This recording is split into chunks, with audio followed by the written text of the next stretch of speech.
आँधीमा छाता भोकमा रोटी निराशामा आशा हामीले नगरे कसले गर्ने आज नगरे कहिले गर्ने भन्ने विचारको बाढी र तर्कको फूलसँग बहस गर्न समयको आदिलाई अवसरको हावामा रूपान्तरण गर्दै म आएको छु। आउनुहोस् अब लागौं एलपी डायरीतिर।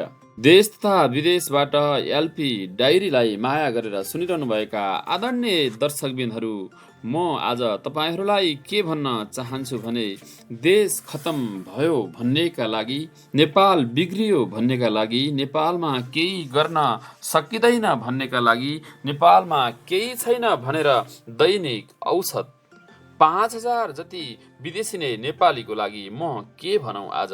नेपालमा पेट्रोल खानी छ, नेपालमा तामा खानी छ, नेपालमा ग्यास खानी छ, लगायत नेपालमा विभिन्न जडीबुटी र प्राकृतिक सम्पदाले धनी छ भनेर आँखा गाड्ने ती विकसित राष्ट्रहरूलाई म के भनौँ आज।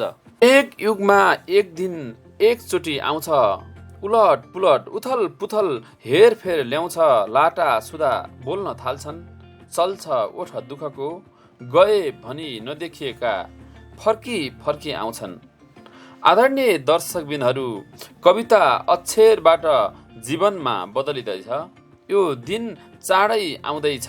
यो दिन राम्राको लागि होइन, आफ्नाका लागि होइन, जान्ने आधुनिक र प्राविधिक युगसँग जुझ्ने र लड्ने अनि राष्ट्रलाई सफल र सबल बनाउने मान्छेलाई छान्ने दिन हो।